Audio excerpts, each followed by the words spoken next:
Hi, I'm Les Moreland. I'm the current commander, AMVETS Post 2006 here in Leesburg, Florida.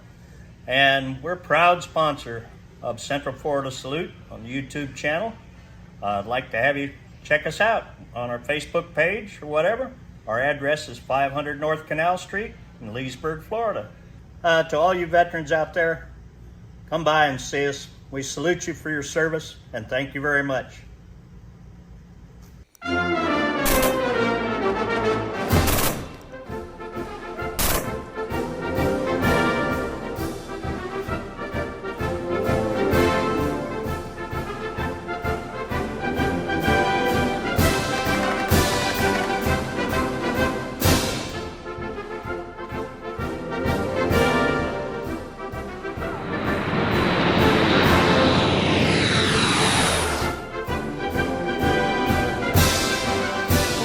Central Florida Salute. I'm your host, Bob Peters, and with me is the United States Marine, Steve Brenner.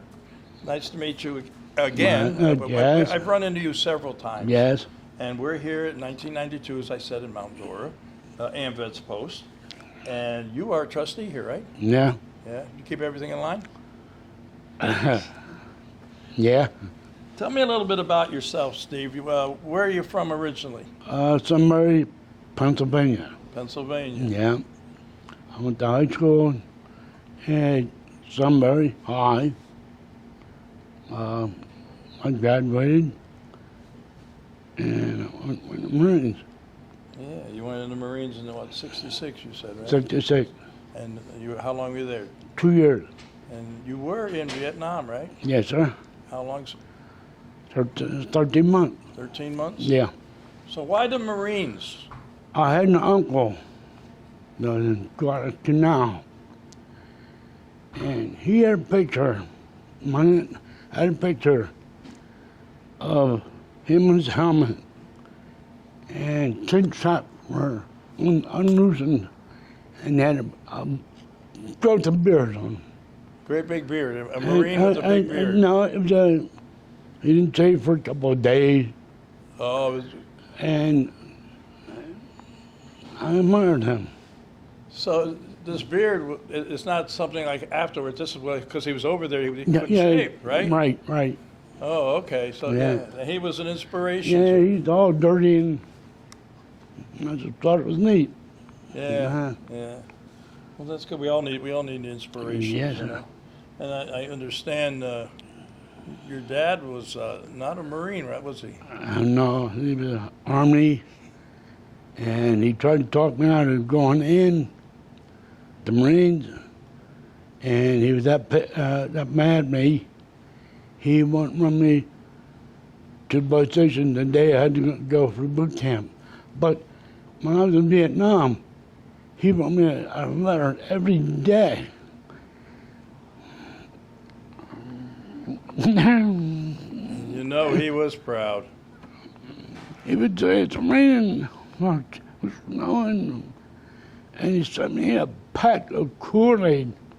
And to this day, I can't drink Kool-Aid. Let me ask you, when I was overseas, my mom used to send me cookies. Yeah. Yeah, and you were the most popular guy when you got that box of Oh, cookies. you better believe it.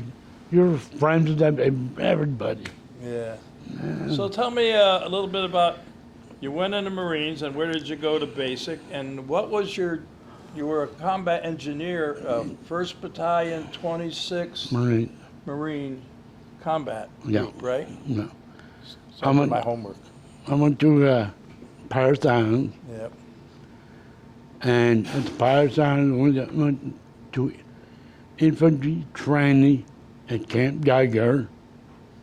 And from Camp Geiger, I went to demolition school. From demolition school, on 30-day leave, and I had to go to California, take jungle training. At that time, the planes were on strike, the buses were on strike. I had to take a bus. I was at 72 hours and 15 minutes on the bus. You stop at every little town. Yeah. But 72 hours on a bus, yeah. then 3 hours. So after basic, you pretty much went straight over there? Yeah. Yeah.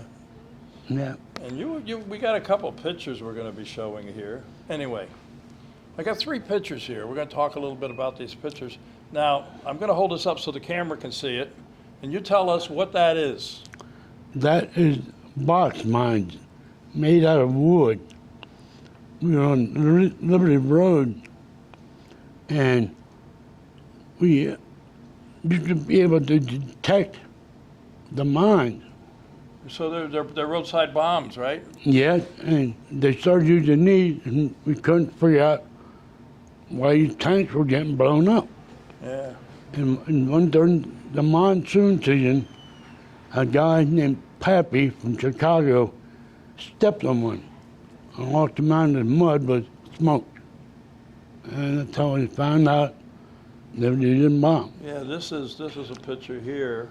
That's We have what of looking mine for sweeping, right? Yeah. And that's you? Yeah. Oh. How long did you do that? You Yeah. look like you're in the water, right? That's monsoons. Yeah. Oh, yeah, the monsoon season? Yeah. Yeah. Did you find many of them? Oh, yeah. And we blew them in place. You blew them up? Yeah. Yeah. Wow, that had to be kind of nerve-wracking. Huh? Yeah, it was. I done everything right, though. Get my hands. Yeah. And this one here, this picture here, is you guys amaze me. This is a picture of you being a tunnel rat. Now, you can tell people out there what is a tunnel rat, and why. Like I said, I was only 133 pounds, and I need backhoe into a tunnel now. But they weren't dumb people. They were smart people, and they had complexes. Complexes. And they had hospitals. They had ammunition factories, troops. It's just unbelievable. They weren't dumb people. Yeah, tell me, from what I understand, what I've heard is you go in head first, right? Yeah. For the most part, Most time. with a revolver Yeah, flashlight. and a flashlight. No. Now, how deep would these things be? Oh, all depends. Some are down 20, 30 feet. Some of them down 5 foot. It all depended. So if there was one 20-foot deep, would you go all the way down into it? Yeah, Really? yeah, You had enough room to turn around and come back up? yeah. Evidently, you're here. Well, yeah. Once it's down in there, they had to do it themselves. They had to be able to maneuver themselves. So you're going down now, right? Mm-hmm. Say 20 feet. You got to turn around and come up. Are you tethered? You got a rope on you, or somebody help pull you up? Or you just crawl up? Some crawled up. So they kind of went down at an angle. Yeah, like, yeah. It didn't go. Oh, no. That'd be straight down, shoot. No. How many times did you do that? Roughly. Half a dozen? Yeah, dozen. Wasn't every day. Yeah. Wow. Well, We got up the case on, and then with mostly more patrols and booby traps and blowing LZs and putting in the tunnels up there. yeah. Now, did you volunteer for that, or they just say, hey, I volunteered. oh, you're a tough man. You're a tough man. Not me. Now, you're with the combat engineers. Now, what exactly is a combat engineer? You Explosives. explosives. No, Oh, mine demolition warfare, mine warfare. Okay, and you also have a picture here that we're going to show a little bit of Vietnamese Marine, a lieutenant. C. You became friends with him, did you? We only had that one operation with him, and we were blocking force for them. And like I said, he could speak better English than I could. Yeah. And I asked him where he went to, where he learned this, and he went to college in New York City. New York City in college. Yeah. Yeah. Well, it's amazing. So you spent 13 months over there. No. Did you didn't get hurt, wounded, did you? You did? I got blown off the tank. Oh, you were blown out of the tank? Off the tank. Off the tank. We were riding it. I think they're making box mine. One of those bombs. We swept through Liberty Road, and I walk and can ride. No, we were riding, and the tank driver, Jimmy Connors, I think his name was, I went to boot camp with him. And I'm running and talking to him, and boom, we hit the mine, and I end up on rice paddy. Well, other guy, man. Yeah. Well, I understand it. Oh, yeah. I understand. Yeah, they put bombs everywhere, you know. Well, that's how we found out. I'm looking at the detonator was a plastic detonator. Plastic detonator, yeah. And they all had red tiny, but they're tiny. No. So they would be a little bit harder to detect with the plastic detonator in Yeah. a wooden box, because you know when you watch the old movies, the World War II movies, that you know they're metal, you know this and that. But now these are pretty ingenious, aren't they? You know. They weren't dumb. Yeah. They can make a boob top out of anything. Yeah. So we had a newspaper article over there. That was written by your mom, or Not yet. Man, I was overseas. you were overseas then? Yeah. Yeah. So you did 13 months. When you were on that tank, did you wind up in the hospital, or Yeah, we were hot. was that the end of your? No. No, you came back. I spent 3 days there, and 3 days. I was back already. Yeah. Well, I give you a lot of credit, my friend. No. So 13 months over in Vietnam. You see anybody that you served with? You got a reunions or stuff? No, we did 26 Marines. They disbanded them. Oh, they disbanded. Yeah, they. Well, you might find them on the web or something, YouTube or something. Not YouTube, Google search. No, they pretty well wiped out. So well, thank you for your service. When you got out, you said you became a truck driver, right? Yeah. Would you drive a 18-wheeler? Yeah, do for Yellow Freight and UPS, double trailers. Oh. So. Yellow Freight, yeah, I remember them. I don't see them around here. No. Up north, yeah, Pennsylvania. Well, so you retired from driving a truck, Yeah. and you said you got to come to Florida. Definitely. No more snow. I know the feeling. Yeah. And so you remember here of 1992, Yeah. and it's a nice post. That's it. And being a trustee, you keep everybody in line. Past commander too. Yeah, I see the past commander. Were you a commander? Yeah. Oh, you're past commander too? Yeah. Oh, we'll have to take a look at that picture in a little while. But so now you're retired and enjoying the good life, right? Supposedly good life. Okay. Is there anything you'd like to talk about? In particular. Being a tunnel rat, you had to worry about somebody else being down there. You also had to worry about explosions being down there. Yeah. But there are all kinds of critters over there, and when you slept out in in the jungle, I imagine you didn't have a hotel room, No, you know. So, do you see a lot of different critters and? yeah, they had rats and rats I wouldn't believe, you know. They're huge. Rats and snakes. They had a bamboo viper called the two-stepper. Yeah. We used to call them three-steppers. No, okay. The first step, you see them. The second step, they bit you. The third step, you're on the ground. Yeah, pretty much.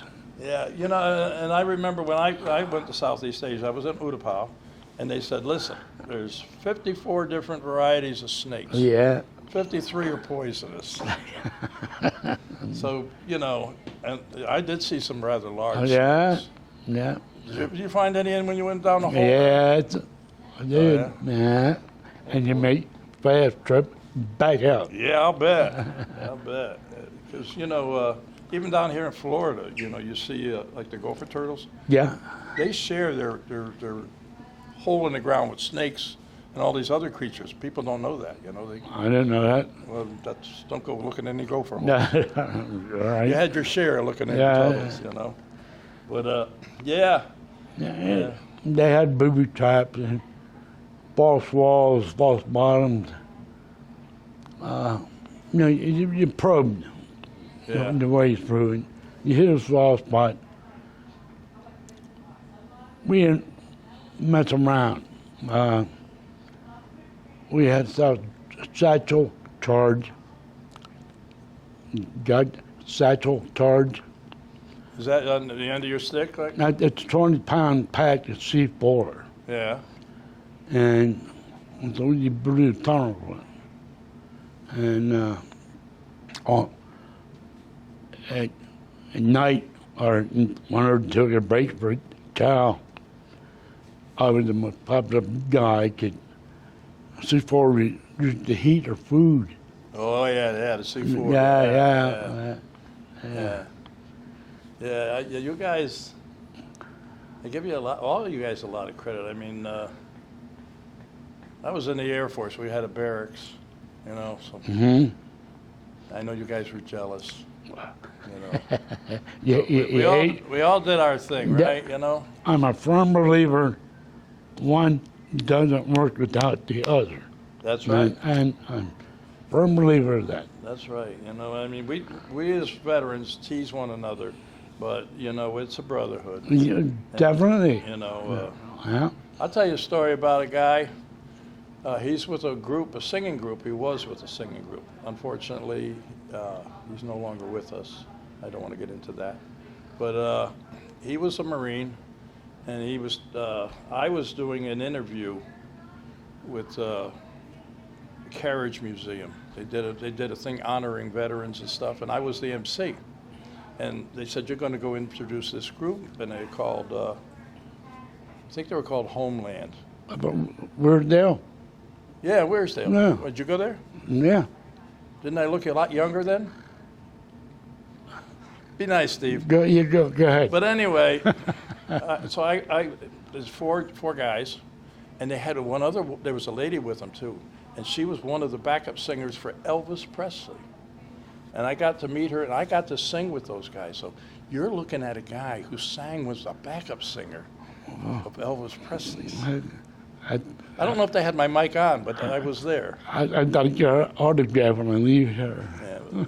This one particular guy, they were all different branches of the service. They were Army and Air Force and a Marine. And the Marine was twice my size. He was a big man. And so they introduced me to him, and I said, what were you? I said, I was Air Force. And this Marine gets up and starts walking to me. And I'm going, oh my God. We got a problem here? Yeah. He says, I got to give you a hug. He says, what? So I got to give you a hug. Anytime I see an Air Force guy, I give him a hug. He says, when I was in the jungles of Vietnam, we were getting overrun. We called for a helicopter. We called for the Navy. We called for this and that. Out of the blue come an Air Force plane and blew the hell out of everything. Yeah. He says, I'm alive today, and every time I see one of you guys, I give you a hug. And it's true. You know, we all work together. We're all Exactly. common cause, Exactly. you know, and that's what makes this country great. I had more respect for a guy that says he was a cook. This kid, like I said, you can't, one don't work out the other. And Yeah, boy, I wish I could talk. you're doing fine, my friend. As a matter of fact, I got an episode of I filmed some footage up here in Tavares after the 40th anniversary of the ending of the war with Vietnam. Yeah. And there's Lieutenant Charlie Plum. He was with the Navy, and he was in Hanoi Hilton. And he wrote a book. Were you there for that? Yes, yes. He wrote a book. He says, I'm no hero. And he says, the guy who was the hero is the guy that packed my parachute. You're right. And it's, that's the way it works. It's all a chain of events, of people doing cooking or making the ammunition, packing the parachute, whatever, loading the plane. We're all, it takes a group to do. Yes, sir. And I always say, be proud of what you've done. Be proud.